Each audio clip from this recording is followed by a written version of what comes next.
próximo capítulo da novela Vale Tudo, Maria de Fátima assume o papel de mentora e prepara Ana Clara para o encontro com Heleninha. Calculista, ela instrui a amiga como se fosse uma jogadora prestes a entrar em uma partida decisiva. Nada de fraqueza, mantenha a firmeza no olhar e mostre que sabe o que quer. Ana Clara, ainda insegura, tenta seguir os conselhos, mas o medo de agir por impulso a domina. Para surpresa geral, Heleninha abre os braços e, emocionada, lança uma proposta inesperada. Quero que trabalhe comigo na minha galeria. O convite deixa Ana Clara atônita, vislumbrando ali a chance de recomeçar longe das turbulências.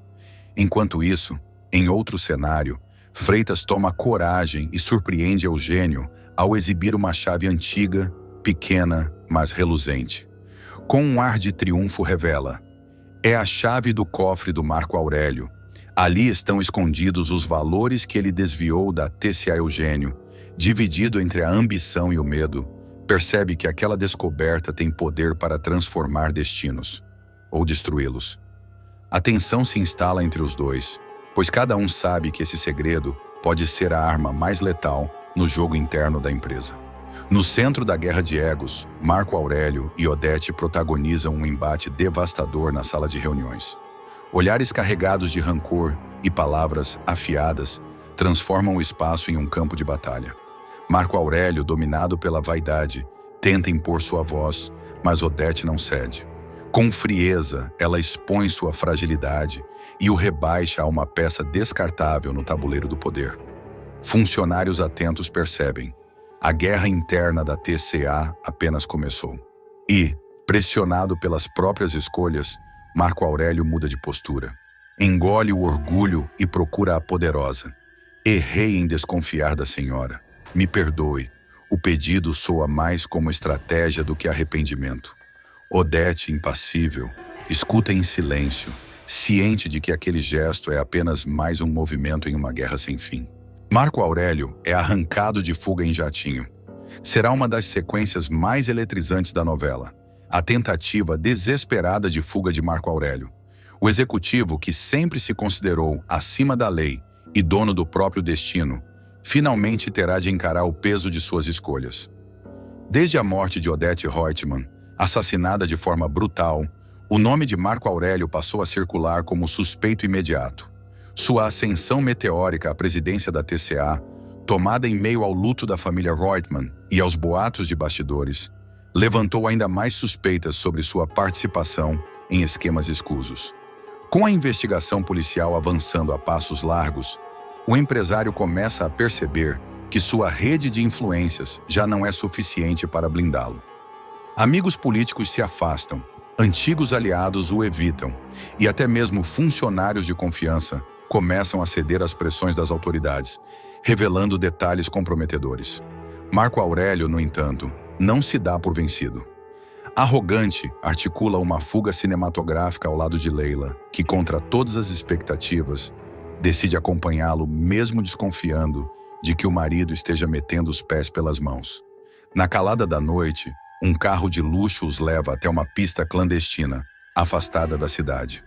O cenário é tenso. Poucas luzes, vento cortante e o barulho de motores sendo ligados. O jatinho particular já está preparado, com um piloto a postos, aguardando apenas a entrada dos passageiros ilustres. Leila, elegante, mas visivelmente nervosa, carrega uma pequena mala com roupas e joias. Marco Aurélio, por sua vez, ostenta um olhar duro, quase animalesco, como quem luta contra o inevitável. O suspense aumenta quando o casal se aproxima da escada de acesso à aeronave.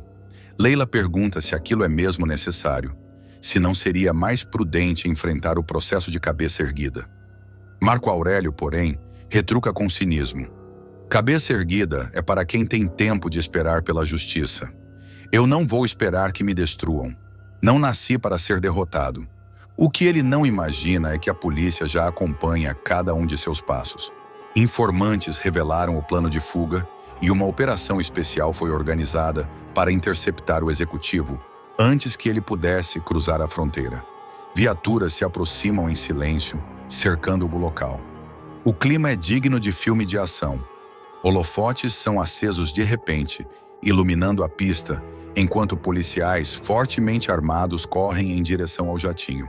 Leila solta um grito de susto, deixando cair sua mala, que se abre espalhando joias pelo asfalto. Marco Aurélio, atônito, ainda tenta correr para uma escada da aeronave, mas é contido por 2 agentes que o derrubam no chão. A cena é violenta. Ele grita, esperneia, acusa as autoridades de abuso de poder, mas as algemas já estão presas em seus pulsos. Leila, desesperada, tenta intervir, mas também é levada para a averiguação. No dia seguinte, as manchetes dos jornais estampam em letras garrafais: presidente da TCA é preso ao tentar fugir do país em jatinho clandestino. A notícia cai como uma bomba no mundo empresarial e político, abalando ainda mais a imagem da companhia e deixando funcionários em polvorosa. Na delegacia, Marco Aurélio se mostra irredutível. Ele exige um advogado de renome, discute com investigadores e se nega a responder perguntas.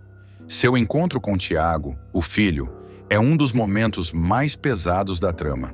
Tiago, envergonhado e indignado, questiona o pai sobre suas escolhas, pedindo que, pelo menos uma vez, ele assuma a responsabilidade. Marco Aurélio, sem admitir culpa, rebate dizendo que o filho não entende como funciona o jogo do poder. Mesmo atrás das grades, o público será surpreendido com a reviravolta. Marco Aurélio aparecerá em casa pouco tempo depois, indicando que, graças às suas conexões e manobras jurídicas, não permaneceu preso por muito tempo e tampouco foi condenado de imediato. Essa liberdade momentânea, porém, não significa tranquilidade. Pelo contrário, é um prenúncio de novos embates e revelações. A trajetória do executivo segue marcada por violência e vingança. Antes da fuga frustrada, ele já havia sobrevivido a um atentado engendrado pela própria Odete. A megera, em um de seus últimos golpes, adulterou os remédios do ex-genro, colocando comprimidos letais em seu frasco. O plano, no entanto, fracassou. Marco Aurélio desconfiou do comportamento estranho de Odete ao lhe oferecer os comprimidos e decidiu não ingeri-los naquele momento, escapando por pouco da morte. Essa sobrevivência apenas reforçou sua crença de que é inabalável. Ele passa a se enxergar como um homem destinado a vencer qualquer adversidade, mas essa confiança desmedida se revela também sua maior fraqueza. Marco Aurélio subestima a lei, subestima a inteligência dos investigadores e, sobretudo, subestima a força daqueles que ainda buscam justiça em nome de Odete. Depois da prisão cinematográfica na pista clandestina, Marco Aurélio é levado direto para a carceragem, onde enfrenta um ambiente muito diferente de seus escritórios luxuosos e salas de reunião polidas. O homem que sempre se via no topo do mundo agora se depara com paredes frias, grades pesadas e olhares desconfiados dos demais detentos. A arrogância, no entanto, continua intacta. Ele insiste em tratar carcereiros e policiais como subordinados, ameaçando processar todos e afirmando que isso não vai durar. Leila, separada dele após a captura, chora em silêncio em uma sala da delegacia, temendo que sua vida desabe junto com a do marido. Ainda assim, não entrega informações à polícia, mantendo-se cúmplice até o fim. A relação dos dois, já marcada por traições, segredos e uma convivência frágil, atinge seu limite diante da exposição pública. Enquanto isso, os jornais e telejornais exploram cada detalhe da queda do presidente da TCA. Manchetes falam em corrupção, fraudes, desvio de verbas e até suspeitas de envolvimento na morte de Odete. Repórteres acampam na porta da delegacia, transmitindo em tempo real cada movimento do executivo. A opinião pública se divide entre os que comemoram sua prisão, vendo-a como símbolo de justiça, e os que acreditam que ele encontrará um jeito de escapar impune, como sempre fez. O encontro de Marco Aurélio com seu advogado é carregado de tensão. O profissional experiente em lidar com criminosos de colarinho branco alerta o cliente de que as provas são consistentes e que a fuga frustrada piora a situação. Mas Marco Aurélio não se deixa abalar. Ele exige que todos os recursos sejam acionados e promete pagar o que for preciso para sair dali.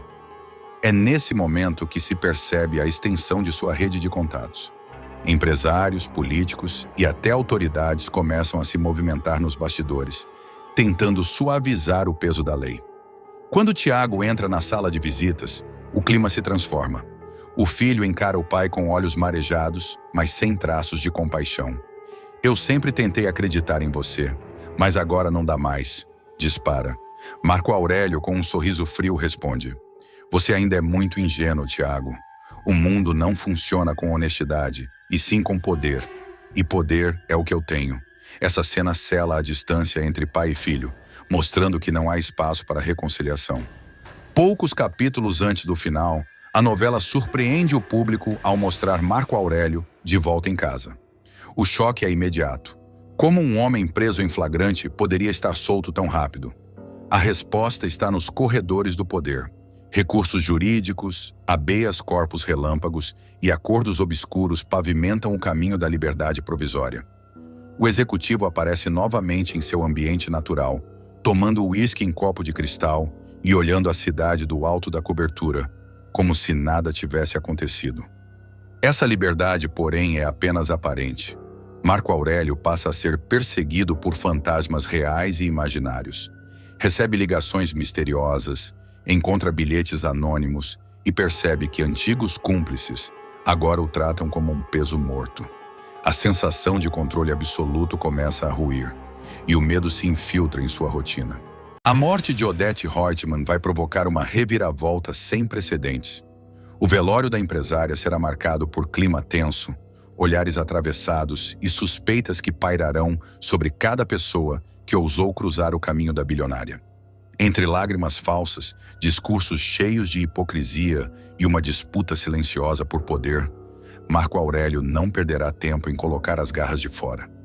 Mal a terra terá coberto o caixão da patroa quando o executivo, sempre oportunista, decidirá assumir a presidência da TCIA, como se fosse o herdeiro natural do trono corporativo. Durante o enterro, Afonso permanecerá firme ao lado de Celina e Heleninha, tentando dar apoio às duas, mas sem esconder a inquietação. Ele saberá que o grande inimigo ganhou terreno. Marco Aurélio, por sua vez, vestirá a máscara de homem respeitável, aparentando luto, mas por dentro vibrará com a chance de, finalmente, concretizar o plano que vinha alimentando há anos. O de tomar para si a empresa que ajudou a erguer, mas da qual sempre desejou ser dono absoluto. Logo após o funeral, em uma reunião emergencial, Marco Aurélio se colocará na cabeceira da mesa da TCA, um gesto simbólico que deixará claro a todos sua pretensão. A TCA precisa de liderança firme neste momento de incerteza. E quem melhor do que eu, que estive ao lado da Odete em todos os grandes negócios, para conduzir essa empresa? Discursará com voz firme, conquistando aplausos tímidos e olhares desconfiados. Por trás da encenação, o executivo já terá ciência de que seu nome figura na lista dos principais suspeitos do crime. O delegado responsável pela investigação, em cena carregada de suspense, deixará claro que todos os que tinham motivos para odiar Odete estão sob escrutínio.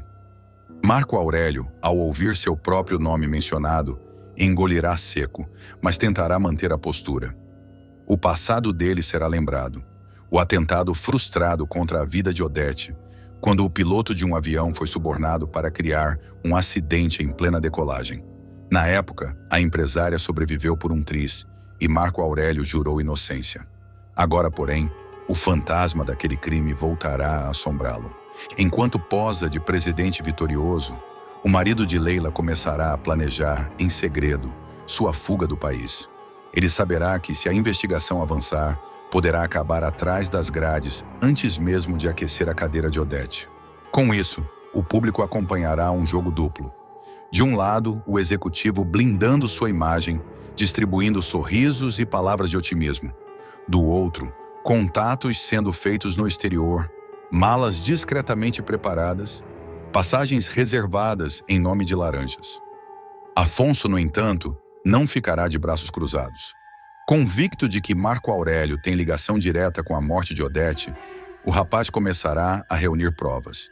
Ele relembrará as inúmeras discussões que testemunhou, as ameaças veladas, os olhares de desprezo. Esse homem é capaz de tudo, e eu não vou descansar enquanto não provar isso, dirá a Celina em um desabafo doloroso. Nos corredores da TCA, o clima será de tensão permanente. Funcionários comentarão em voz baixa que a morte de Odete abriu espaço para uma disputa sangrenta. Alguns se alinharão a Marco Aurélio, acreditando em sua retórica de continuidade. Outros, porém, temerão que o novo presidente leve a companhia à ruína, já que seu histórico de desviar dinheiro dos cofres da empresa é conhecido por mais gente do que ele imagina. Leila, a esposa, terá papel fundamental nessa fase. Ao mesmo tempo em que tentará controlar a euforia do marido, lembrando-o de que o cerco da polícia está cada vez mais apertado, também será vista aconselhando-o a aproveitar a oportunidade ao máximo. Você sempre sonhou com isso, Marco. Não deixe ninguém te roubar esse momento, dirá, orgulhosa, sem imaginar que pode estar assinando a sentença de ambos. O delegado, atento, começará a vasculhar cada detalhe do passado do executivo. Relatórios de viagens, ligações misteriosas e encontros às escondidas serão analisados com lupa. Em paralelo, surgirá o depoimento de uma testemunha misteriosa. Alguém que teria visto Marco Aurélio perto da mansão de Odete na noite do crime. Isso colocará o novo presidente da TCA ainda mais contra a parede. O público verá Marco Aurélio brindar a vitória triunfal em jantares luxuosos, enquanto a sombra da investigação cresce atrás dele. Ele mesmo reconhecerá, em conversas privadas, que sua situação é delicada. Se eu cair, não caio sozinho. Muita gente vai comigo, ameaçará, numa cena em que deixará claro que guarda segredos de outros figurões ligados a Odete. Afonso, por sua vez, intensificará a caçada. Ele não apenas desejará a justiça pela morte da empresária, mas também vingança pessoal, já que foi Marco Aurélio quem mais tentou destruí-lo dentro da TCA. Esse sujeito não pode sair impune, nem que seja a última coisa que eu faça, prometerá, prenunciando embates ainda mais violentos. No entanto, Marco Aurélio não é homem de se deixar encurralar facilmente. Ele começará a bolar novos planos, reaproximando-se de antigos aliados e até mesmo cogitando alianças improváveis, tudo para manter-se no poder. O jogo de xadrez está armado.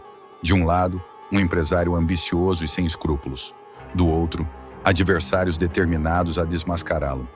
E será nesse clima de velório, poder e suspeita que a novela mergulhará nos próximos capítulos, mostrando que a morte de Odete Roitman foi apenas o estopim de uma guerra muito maior dentro e fora da TCA.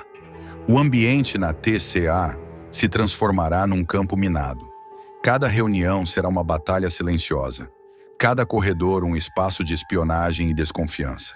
Marco Aurélio passará a andar cercado de seguranças, convencido de que todos ao redor podem estar tramando contra ele. Não confio em ninguém, nem no espelho da minha sala, soltará em tom irônico ao se trancar no escritório que já fora de Odete. Os conselheiros da empresa, pressionados pela imprensa e pelo mercado, exigirão explicações. As ações da TCA cairão drasticamente logo após o enterro da bilionária, e investidores internacionais ameaçarão romper contratos. Marco Aurélio, então, organizará um evento pomposo para acalmar os ânimos. No palco, vestido com um terno impecável, proclamará a estabilidade da empresa. A TCA segue firme, mais forte do que nunca, honrando o legado da doutora Odete Roitman. O discurso arrancará aplausos protocolares, mas por trás das cortinas o boato será outro. Muitos acreditam que ele está usando a presidência como escudo para escapar da polícia. Afonso, atento, usará esse mesmo evento para colocar seu plano em prática. Ele entregará ao delegado um dossiê com novos indícios, movimentações bancárias, notas fiscais adulteradas e até mensagens cifradas que ligam Marco Aurélio a negócios obscuros fora do país. O delegado não perderá tempo e mandará reforçar a vigilância sobre o empresário. A cada passo, a sensação de cerco fechado aumentará. Enquanto isso, Leila entrará em colapso emocional. O medo de ver o marido atrás das grades será mais forte do que sua vaidade. Ela implorará para que ele desista da presidência e fuja antes que seja tarde. Marco, eles vão te prender. Eu sinto. Cada olhar, cada pergunta. Todos sabem que você está envolvido. Vamos embora agora, enquanto ainda dá tempo. Mas Marco Aurélio, cego pela ambição, recusará.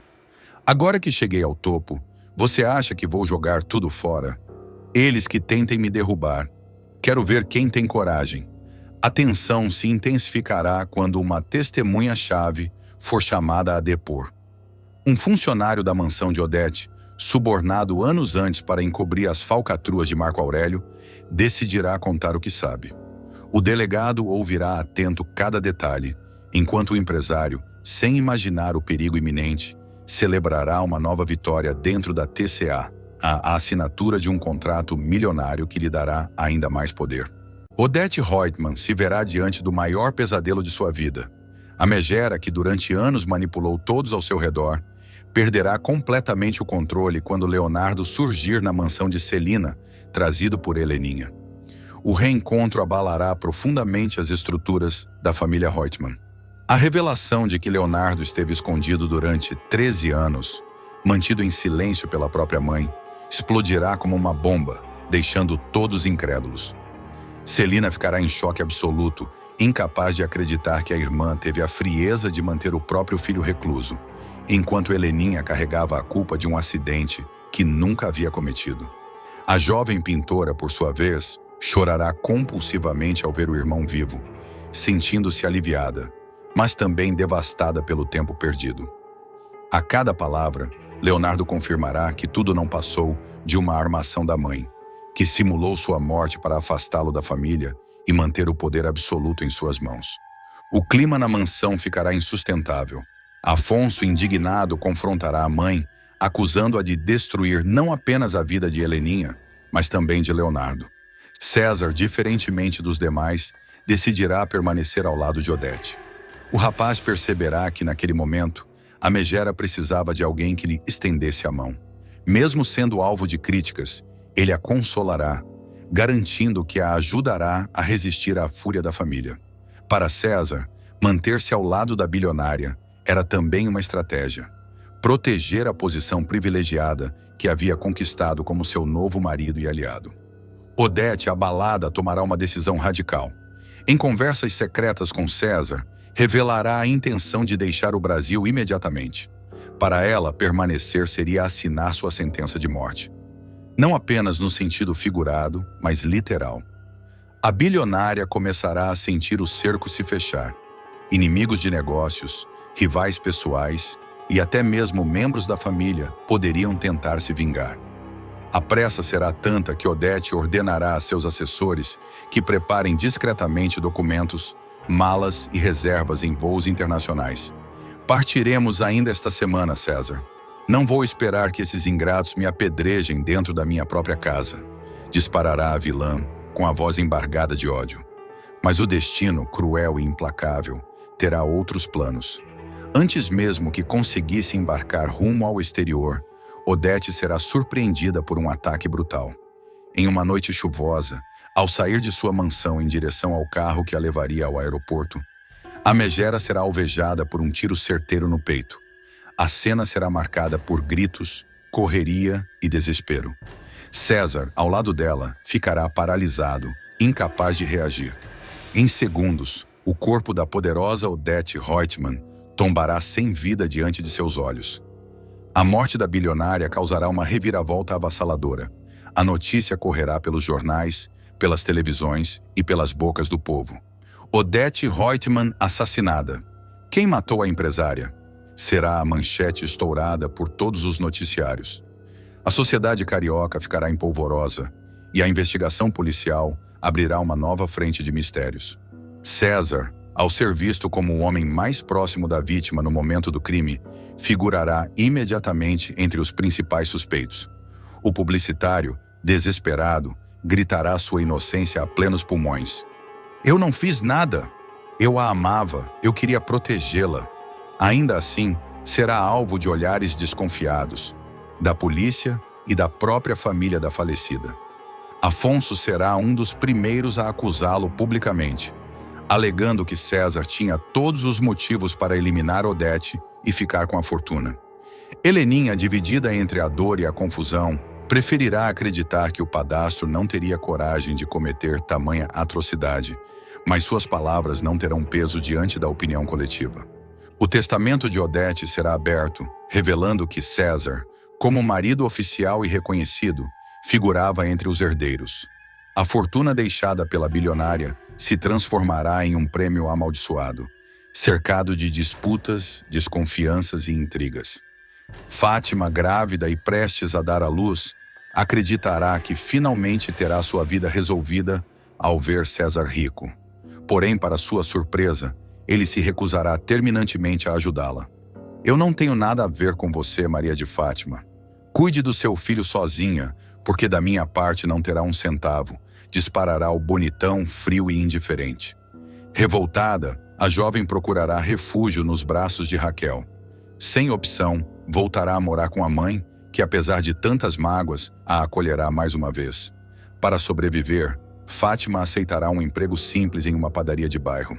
As cenas mostrarão a vilã, antes acostumada a mansões e luxos, entediada atrás do balcão, servindo pães e cafés a clientes exigentes. Em uma sequência carregada de ironia dramática, Fátima atenderá uma senhora idosa que pedirá troco em moedas, enquanto ela suspira, contando os minutos para sair daquele ambiente que considera sufocante. Isso aqui não é vida. Eu não nasci para isso, murmurará, revelando sua insatisfação e incapacidade de aprender as lições que a vida tenta lhe impor. A família Reutemann mergulhará em um verdadeiro campo de guerra após a morte de Odete. O velório, um dos mais comentados do ano, será marcado por lágrimas falsas, cochichos maldosos e uma atmosfera de tensão insuportável. Celina, de luto, não esconderá o nojo ao ver César bancando o viúvo inconsolável. Ele não merece uma lágrima, disparará a irmã, fazendo o clima pesar ainda mais. Afonso firme prometerá justiça. Não vou descansar até ver esse crime esclarecido, e se César tiver culpa, vai apodrecer na cadeia, dirá, encarando o publicitário com ódio nos olhos. O jovem empresário assumirá para si a missão de proteger o patrimônio da família e também de cuidar de Leonardo, que, fragilizado, tentará se adaptar ao mundo após 13 anos de reclusão forçada. Heleninha, ainda em choque, viverá um turbilhão de emoções. A pintora, que por anos carregou a culpa da morte do irmão, sentirá um misto de alívio e revolta. Minha mãe foi capaz de tudo isso. Ela me destruiu, me fez acreditar que eu era um monstro, dirá em prantos, desabafando com Celina. A matriarca solidária abraçará a sobrinha e prometerá estar ao lado dela, custe o que custar. Enquanto isso, Afonso terá uma postura mais estratégica. O engenheiro, preocupado com os rumos da fortuna de Odete, tentará mediar os embates e evitar que a imagem da família seja ainda mais arruinada pela imprensa. Quanto mais brigarmos, mais forte ficará o escândalo. Precisamos nos unir, mesmo diante da desgraça, alertará, mas poucos darão ouvidos. O testamento, quando lido no escritório dos advogados, será o estopim de uma guerra declarada. Além de César, que garantirá uma parte significativa da herança, Leonardo também será contemplado como filho legítimo, retomando seus direitos após anos de silêncio. Afonso, revoltado, tentará contestar algumas cláusulas, mas a força jurídica do documento será incontestável. Maria de Fátima, ainda em recuperação do parto de Salvadorzinho, verá suas expectativas de ascensão desmoronarem. Ela acreditava que, ao menos nesse momento, César estenderia a mão, mas será surpreendida pela frieza dele. A cena em que Fátima implora ajuda financeira ao ex-amante será de cortar o coração, não pela dor dela, mas pelo cinismo do rapaz. Você me usou quando quis, agora aguente as consequências, Maria de Fátima. Eu não devo nada a você, dirá, deixando a vilã em prantos. Enquanto isso, César começará a sentir o peso de ser herdeiro de Odete. O dinheiro virá acompanhado de um fardo perigoso. Empresários rivais tentarão arrancar sua parte na marra. Jornalistas não lhe darão paz e a polícia insistirá em colocá-lo como principal suspeito do assassinato. Mesmo com advogados caros e aliados políticos, ele não conseguirá se livrar do estigma. Viúvo milionário ou assassino oportunista? Questionarão as manchetes. Celina será uma das mais ativas em alimentar a suspeita contra César. Ele esteve ao lado dela o tempo todo. Tinha tudo a ganhar com a morte. Quem mais teria coragem de atirar em Odete Reutemann? Insistirá em conversas tensas com Afonso e Heleninha. A cada dia, o cerco em torno do publicitário se estreitará. Leonardo, por outro lado, tentará se adaptar ao convívio familiar. Marcado pelo trauma do isolamento, terá crises de ansiedade e dificuldade em confiar nas pessoas. Heleninha será seu maior apoio, reforçando o vínculo que a mãe tentou destruir. Eles roubaram nossos anos, Léo, mas agora ninguém mais vai nos calar, prometerá a irmã, emocionada. Afonso recebe transplante de Leonardo e luta pela vida. O destino dos Reutemann terá uma guinada impressionante nos próximos capítulos. Afonso, já sem forças após meses de batalha contra a leucemia, será surpreendido por uma última esperança. O transplante de medula feito por ninguém menos que Leonardo, o irmão que todos acreditavam estar morto há mais de uma década. A revelação de que Leonardo estava vivo chega como uma bomba. Durante anos, Odete manteve o rapaz escondido, trancafiado e sem qualquer autonomia, usando-o como um fantoche silencioso em seus jogos de poder. Fria e impiedosa, a megera não hesitou em ocultar o fato de que ele era compatível como doador para Afonso. Quando soube do diagnóstico grave do filho, preferiu o silêncio. Para ela, a vida de Afonso era apenas um detalhe descartável diante da própria ambição. Se ele decidiu não se tratar, o que eu posso fazer?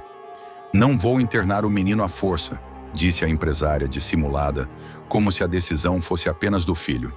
Nos bastidores, porém, a verdade era outra. Ela sabia que poderia salvar Afonso, mas escolhera deixá-lo definhar. Tudo muda após uma noite sangrenta. Em um acesso de ódio, Odete atira contra Ana Clara, que, ferida, ainda encontra forças para ligar para Heleninha, pedindo socorro. A loira corre até o local e, em choque, dá de cara com Leonardo. O reencontro é devastador. Heleninha mal acredita nos próprios olhos ao ver o irmão em cadeira de rodas, debilitado, mas vivo. Em prantos, ela o leva imediatamente para a casa de Celina, onde todos ficam atônitos com a revelação. Odete, acuada, tenta justificar-se com frases frias e calculadas, mas a máscara já caiu. A família descobre que Leonardo não só sobreviveu ao acidente, como foi submetido a exames em segredo, provando sua compatibilidade para salvar Afonso. Com a verdade finalmente exposta, todos se mobilizam. O quadro de Afonso é desesperador. O rapaz que havia desistido do tratamento já não tem forças sequer para se levantar sozinho. A única chance de sobrevivência é o transplante imediato. Leonardo, mesmo frágil, não hesita em se oferecer. Se eu posso salvar meu irmão, eu quero fazer isso agora, declara com firmeza, emocionando a todos. No hospital, os médicos explicam os riscos, mas também destacam a urgência. O procedimento é marcado às pressas. Afonso, deitado na cama, segura a mão de Celina e sussurra: "Eu ainda quero viver. Não quero deixar você nem a nossa família agora." Enquanto isso, Leonardo enfrenta o próprio medo. Nunca imaginou ter de passar por uma cirurgia tão delicada, mas encara a situação como uma forma de recuperar o tempo perdido e, finalmente, ser reconhecido como parte da família. Mesmo desmascarada, Odete não desiste de suas artimanhas. Em um último gesto de crueldade, ela tenta convencer Leonardo a recusar a doação.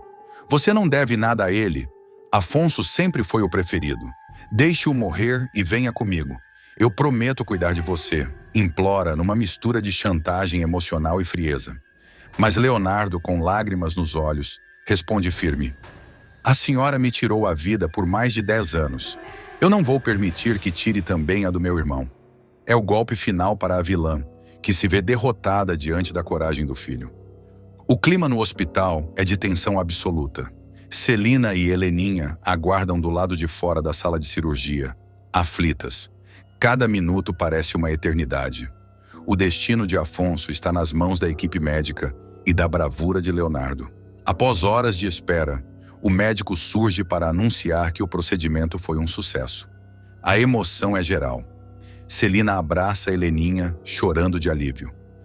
Com o passar dos dias, a recuperação de Afonso começa a dar sinais. A cada exame, os médicos confirmam: o corpo dele está reagindo bem à medula doada por Leonardo. A fraqueza extrema começa a dar lugar a uma nova energia. Pela primeira vez em muito tempo, a esperança volta a habitar o coração da família Reutemann. Afonso, ainda em recuperação, demonstra uma força impressionante. Emocionado, agradece ao irmão: "Você me devolveu a vida. Eu não sei se algum dia vou conseguir retribuir." Leonardo sorri, discreto, mas visivelmente tocado. A cena é marcada por um abraço carregado de emoção que sela a reconciliação entre os irmãos. Um gesto simples, mas capaz de mostrar que, apesar de toda a crueldade de Odete, ainda havia espaço para a união e a esperança dentro daquela família destruída por intrigas. Após o transplante de medula realizado por Leonardo, os médicos alertam que o processo de adaptação pode ser longo e cheio de riscos, mas a cada dia, o quadro dele evolui de forma surpreendente. Celina permanece ao lado do sobrinho em todos os momentos, segurando sua mão e incentivando-o com palavras de coragem. Heleninha, por sua vez, encara a situação como um renascimento. É como se a vida tivesse me dado uma segunda chance de consertar o que eu pensei ter destruído. O clima na mansão de Celina é outro. Pela primeira vez em muito tempo, o ar pesado das intrigas cede espaço para a esperança. Enquanto isso, Odete vê seu império de mentiras desmoronar. Desmascarada, rejeitada por Leonardo e pressionada pela polícia pela tentativa de homicídio contra Ana Clara, ela se isola em sua própria mansão, furiosa. O orgulho ferido a corrói mais do que qualquer ameaça externa. Numa cena forte, a megera encara o espelho e murmura: "Todos me traíram. Todos. Até o Leonardo, que devia me agradecer por ter mantido ele vivo." É o retrato do colapso da mulher que sempre acreditou ter controle absoluto sobre tudo e todos. Mas o cerco se fecha rapidamente. Celina, decidida a não permitir mais abusos, procura a polícia e entrega documentos que comprovam a reclusão de Leonardo por mais de 13 anos. Heleninha, mesmo fragilizada, o Império da Rainha do Aço começa a ruir de forma definitiva. De volta ao hospital, Afonso finalmente recebe alta. Ainda frágil, mas de pé, ele deixa a unidade médica cercado por familiares. Um momento simbólico acontece quando, diante de todos, ele olha para Leonardo e declara: "Você me salvou. Eu prometo que nunca mais vou me calar diante das injustiças da nossa família. Chega de deixar que a ambição da Odete dite o rumo das nossas vidas." As palavras de Afonso soam como um manifesto. Celina, com os olhos marejados, beija a testa do sobrinho. Heleninha, emocionada, aperta o braço de Leonardo, agradecendo por ter devolvido o irmão a ela.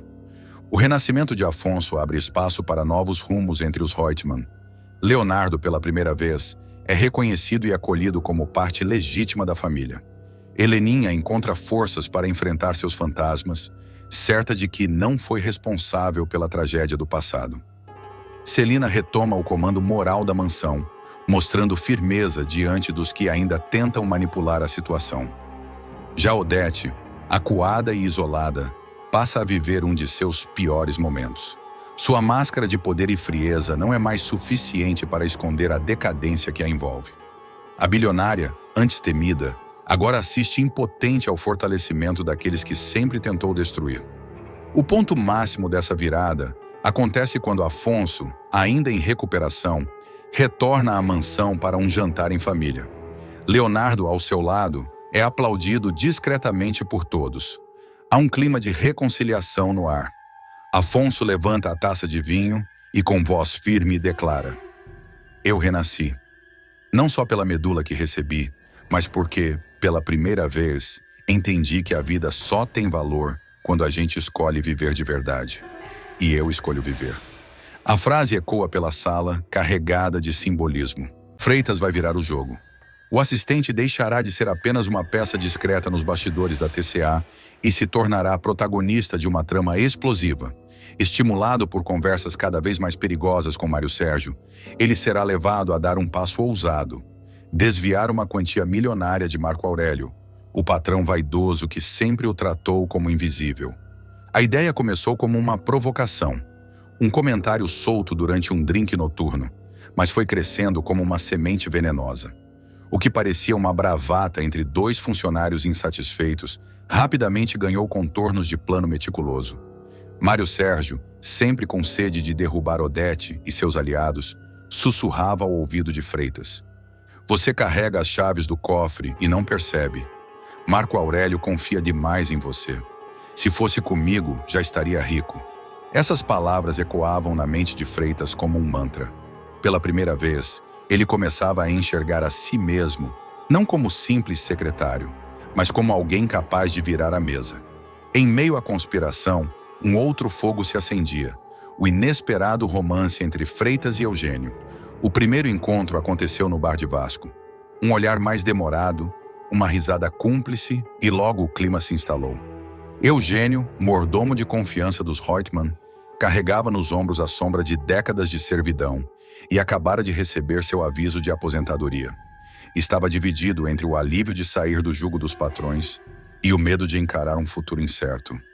Freitas, empolgado, viu no novo relacionamento não apenas uma chance de amor, mas também de liberdade. Entre taças de vinho e mensagens trocadas no sigilo, os dois passaram a alimentar o sonho de um futuro a dois. Uma pousada no Nordeste, longe da frieza dos escritórios da TCA e dos corredores luxuosos, mas sufocantes, da mansão Reutemann. O funcionário da companhia aérea se imaginava acordando com Eugênio ao som das ondas, sem precisar se curvar a Marco Aurélio ou se esconder de Odete. E cada vez que fantasiava com esse futuro, o risco de desviar o dinheiro parecia não apenas possível, mas inevitável. A rotina de Freitas na TCA se transformou. Antes discreto e obediente, ele agora demonstrava uma ousadia calculada. Assumia decisões sem consultar Marco Aurélio, movia papéis de um lado para outro com destreza e aprendia a mascarar números que apenas ele e Mário Sérgio entendiam. Marco Aurélio, ensimesmado em sua vaidade e em seus planos grandiosos de autopromoção, não percebia nada. Enquanto o empresário se preocupava em aparecer em colunas sociais e garantir prestígio político, seu assistente construía um labirinto de pequenas falhas contábeis, depósitos cruzados e relatórios que pareciam impecáveis. Mário Sérgio, embora tivesse incentivado a ideia, observava com um misto de desconfiança e fascínio. Ele não acreditava que Freitas teria coragem de levar o plano até o fim. Mas a cada dia que passava, via o colega mais convicto. "Você vai se afundar se continuar, Freitas. Isso não é brincadeira", alertava em voz baixa. "Eu já me afundei a vida inteira. Agora é hora de emergir", retrucava o secretário com uma firmeza inédita. Paralelamente, Eugênio começava a ganhar novos contornos dentro da trama. Acostumado a viver nas sombras, invisível entre as ordens de Odete e as futilidades de Leila, ele seria surpreendido por um convite inusitado: participar de um documentário sobre os sobreviventes do naufrágio do Batomush. A lembrança daquele episódio traumático voltava com força. As câmeras buscavam relatos, memórias, emoções guardadas. Eugênio, que sempre se escondeu atrás da postura de mordomo impecável, seria obrigado a revisitar o passado, a dor, os fantasmas que nunca confessara nem a si mesmo. Freitas, ao ouvir a novidade, ficou dividido entre orgulho e ciúmes. Orgulho porque via no namorado uma chance de se destacar por si só, fora da órbita sufocante dos Reutemann. Ciúmes porque temia que a exposição pública comprometesse o segredo que estavam prestes a carregar juntos: a bolada desviada. Nos encontros reservados, muitas vezes em motéis discretos ou apartamentos emprestados por amigos, o casal discutia o futuro e os riscos. Eugênio, mais pragmático, temia as consequências. "Você sabe que Marco Aurélio pode acabar com a sua vida, Freitas. E se Odete descobrir, esqueça. Ela não perdoa."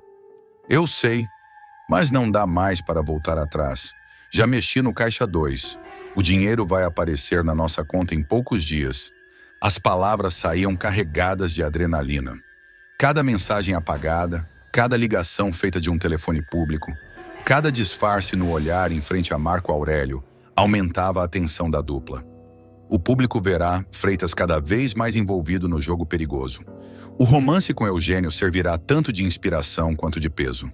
O amor dará força, mas também trará vulnerabilidades. Um deslize, um olhar mal interpretado, uma palavra fora do lugar, e todo o plano pode ruir. Enquanto isso, Eugênio começará a se destacar como personagem independente, ganhando espaço na narrativa do documentário sobre o naufrágio. Sua fala emocionada poderá despertar interesse público e, quem sabe, até chamar a atenção de Odete, que detesta quando seus empregados ultrapassam os limites da discrição.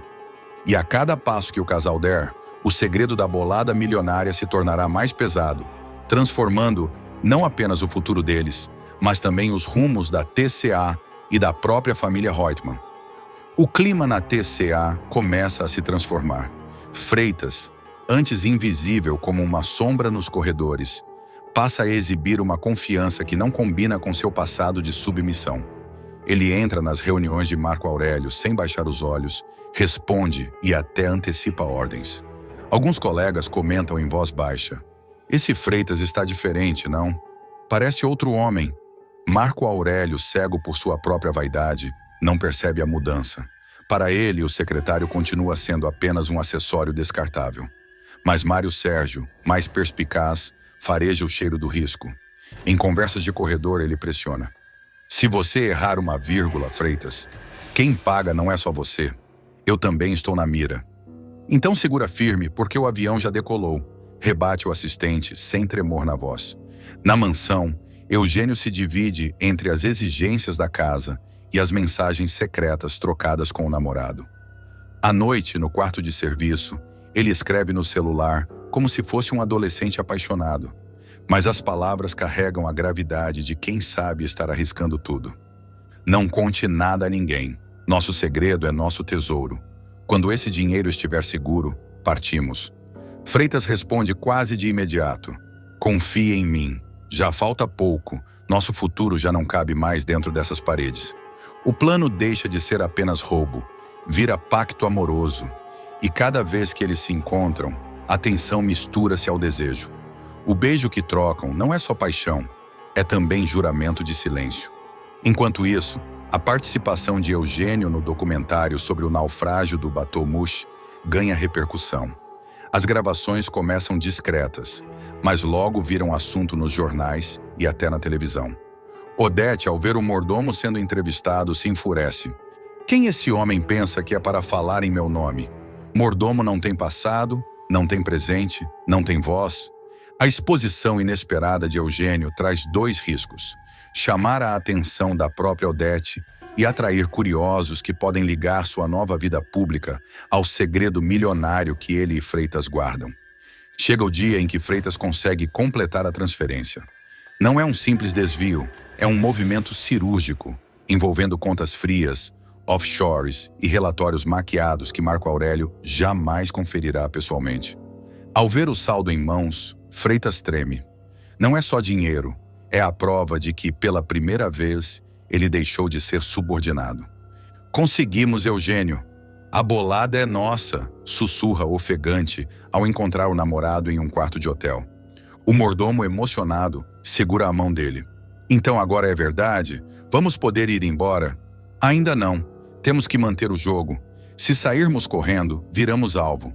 O segredo é desaparecer devagar. Mas nenhum segredo dura para sempre." Um relatório cai na mesa errada. Um funcionário curioso estranha a movimentação. E aos poucos, os rastros começam a se tornar visíveis. Marco Aurélio ainda não percebe, mas Mário Sérgio passa a desconfiar que o colega deixou de ser cúmplice para virar protagonista. Ele mesmo começa a investigar, temendo ser incriminado.